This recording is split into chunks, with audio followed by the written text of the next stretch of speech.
So if Trump wants to be a gangster and bully and said, I'm going to take your money if you win, doesn't he realize that when people straighten their backs up and have a spine and respond to his bully activity? Donald Trump looked at New York City this week and said, if you vote for the wrong person, I am taking your money. Not your federal benefits, not some discretionary grant program. $7.4 billion in funding that New York City taxpayers pay into the federal government to receive back. Funding that every administration of both parties has delivered without a loyalty test attached. Until now. And the MAGA guests on Abby Phillip's panel wanted to talk about the word socialist. Ana Kasparian and Dr. Cornel West were not interested in that conversation. Because here is what Ana Kasparian said that nobody at that table had an answer for. New York City taxpayers paid approximately 18% of their GDP in federal taxes last year. The idea that the president gets to hand their own money back to them only if they vote the way he approves of is not a policy position. It is a shakedown. And she said she would be disgusted if Biden had done it, and she is disgusted that Trump is threatening to do it now. That is the whole argument. Right there. Before the socialism debate even starts. Hit that like button, subscribe to Kelly Takeover, and let's get into every piece of this. Let's go. Tonight, Zohran Mamdani fires back at President Trump's threats to New York City funding. Over the weekend, Trump said Mamdani's campaign to be mayor will prove to be, quote, one of the best things to ever happen to our great Republican Party. He added that Mamdani, quote, needs the money from me as president in order to fulfill all of his fake communist promises. He won't be getting any of it, so what's the point of voting for him? Well, CNN's Aaron Burnett spoke to Mamdani about that threat tonight. Here's what he said. So the number this year from the federal government was $7.4 billion to New York City. Are you okay if New York City loses that? No, we will fight for every single dollar that the city currently receives from the federal government. And I look for examples across this country that showcase the best way to respond to Donald Trump's strengths is not collaboration, is his threats rather. It's responding with strength. And what we see in California is an attorney general of the state has estimated that for every dollar they spent on lawsuits against the federal government's threats to withhold funding, they won more than $30,000 in what would otherwise have been lost. And so we will take that same approach.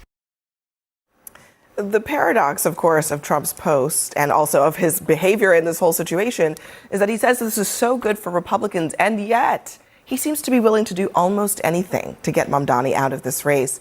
It's too late now, more than likely, but why? Why is he playing both sides of this? Abby, I think you're going to see more fireworks. I mean, Trump has a lot going for him in this particular case, just as Republicans have pointed to other Democrat politicians in the past and try to make them individuals that they identify with certain brands of the Democrat Party. And in this case, Mamdani has identified himself as a democratic socialist, or as conservatives would say, a communist. And so why wouldn't they play up some of the policy proposals and the cost of those and what it would mean in terms of the implications for the residents of New York City were he to be elected? And yes, you're going to see more. But on what basis would Trump withhold $7.4 billion from New York? Well, we know Congress controls the purse strings, so there's a lot that, that he would have to He's going to really say, New Yorkers, you exercised your right to vote. We're going to take your tax dollars away from you. Except New Yorkers spent almost 18% of GDP on federal taxes. I'm talking about New York City taxpayers, 18% of their GDP last year on paying federal taxes. The idea that the president is going to retaliate against local leaders just because he doesn't like their politics and withhold money that they're entitled to is ridiculous to me. And honestly, it sets up a really, really bad precedent. I would be disgusted if Biden did something like that. It disgusts me that Trump is threatening to do it just because he doesn't like Mamdani, doesn't like his politics, and wants to go against the will of voters in New York City. Well, there's 2 points, if I can, that I want to make here. One is New York is the beating heart of the Democratic Party right now. One, you have a socialist, self-described socialist, that is not a pejorative, he says it himself, who's running for mayor of New York City.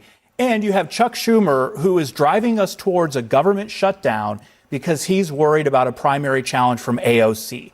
It is incredibly New York-centric, and it's the battle taking place in the Democratic Party. True. The second point is the former governor of Indiana, Mitch Daniels. I was at this event back in 2009 in my home county, Lake County, Indiana, which has had a troubled past. It's where Gary is located. But people were complaining about all the corruption and the grift that was happening there and asking him for help. And he said, quote, "I believe in home rule and you're entitled to all the lousy, clumsy, graft-ridden government you're willing to right now.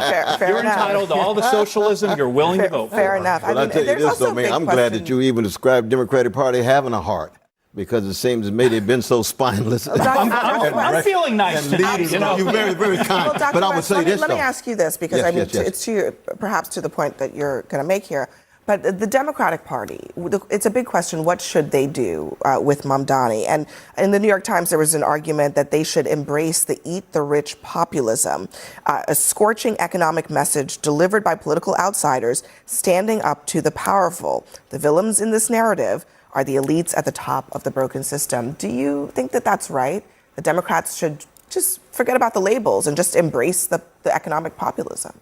Oh, and it is a populism. It's not a socialism. Mamdani's not a socialist at all. This is New Deal liberalism, New Deal social democratic policies. And New York is not just the center of what you said to be the Democratic Party. It's the center of the national and international capitalist order. So if Trump wants to be a gangster and bully and said, "I'm going to take your money if you win," doesn't he realize that when people straighten their backs up and have a spine and respond to his bully activity, if New York wanted to boycott the federal government as a city, the government would go down too. And there's an identity in New York that cuts across class. Brooklyn, boogie down Bronx, I live in Harlem. New York would be able to come together. So all this talk about socialism, that's just abstract so-and-so. Brother Soran is a liberal, he's a social democrat, he's no revolutionary at all. I actually agree with your take on that. And honestly, I think Mamdani represents the class-based politics that Trump pretended to be about and ran on both in 2016 and 2024. And Brother Bernie didn't deliver. Ran on it too. He did. And many of us were with him, but he was unable to succeed at that level. But thank God the brothers Zoran, Kwame, Mamdani doing his thing. I'll give you this much. I do think he's tapped into the issues that particularly young people care about. I mean, they can't afford housing in this country because the price is so high and interest rates are, at historic levels, and all of these challenges that they're encountering as they enter the world. The problem is that the policies that he's pursuing are not going to make things any better for them. And we know this because we can look at 4 years of Joe Biden and the spending spree that the federal government went on and what that meant for the cost of living and inflation in this country. I think Joe Biden and Mamdani are very different. Joe Biden was all about public-private partnerships. For instance, like the infrastructure bill, which, Democrats love to talk about, love that it happened, but it really privatizes a ton of public infrastructure. There's a lot of corporate giveaways in there. Mamdani comes from a different school of thought. Let us start with the money, because the money is the part that keeps getting buried under the label war, and it is the most important part of this entire story. New York City taxpayers contribute approximately 18% of their GDP annually to the federal government. That is an enormous amount of money flowing out of one city into the national treasury. The $7.4 billion Trump is threatening to withhold is not charity from Washington. It is not a gift from a generous federal benefactor. It is New York's own money being routed back to the city for services that city residents pay for. Roads, infrastructure, healthcare programs, housing assistance, federal law enforcement cooperation. The funding exists because New Yorkers pay taxes, and the federal government allocates resources accordingly. What Trump is proposing is that this allocation becomes conditional on political loyalty. Vote for the candidate I approve of, or I keep your money. And here is why that should alarm everyone, regardless of how you feel about Zohran Mamdani or democratic socialism or any of the labels flying around that panel. If a president can withhold federal funding from a city because its voters chose a candidate he dislikes, then the principle of democratic self-determination. The idea that your vote decides your local leadership and your local leadership determines your local policy is over. Your vote only counts if the person in the White House approves of the outcome. That is not democracy with a caveat. That is the end of it. And Zohran Mamdani gave exactly the right response. He pointed to California, where the Attorney General estimated that for every dollar spent fighting federal funding threats in court, the state won back more than $30,000 in funding that would otherwise have been lost. Straighten your back, and the math changes completely. Which is exactly what Dr. Cornel West said at that table.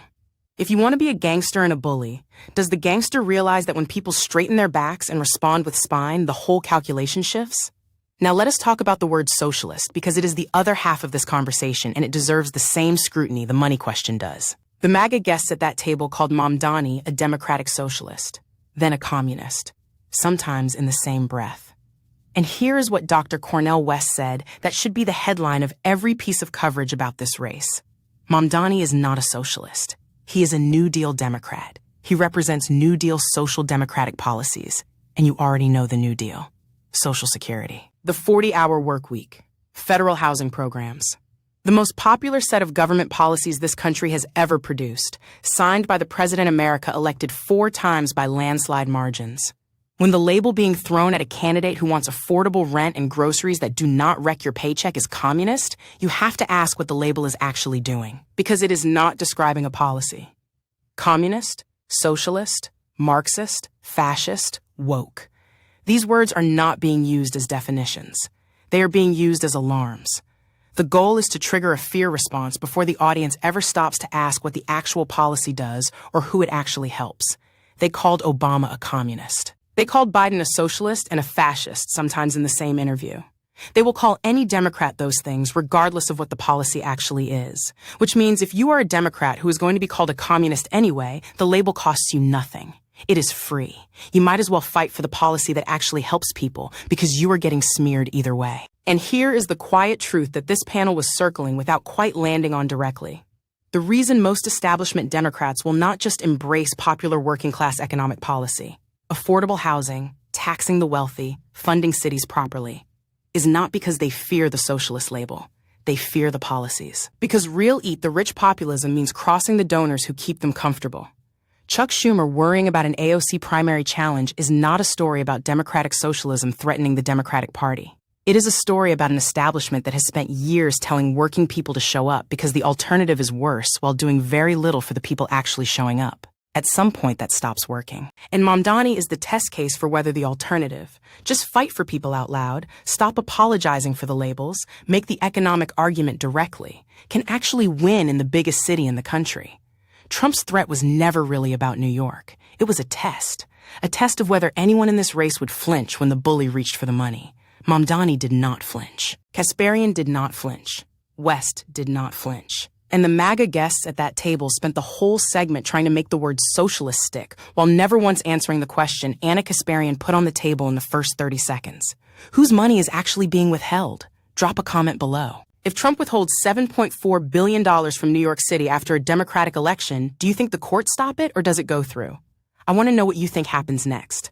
Subscribe to Kelly Takeover because we are following the money and we are not letting the label war distract us from the shakedown underneath it.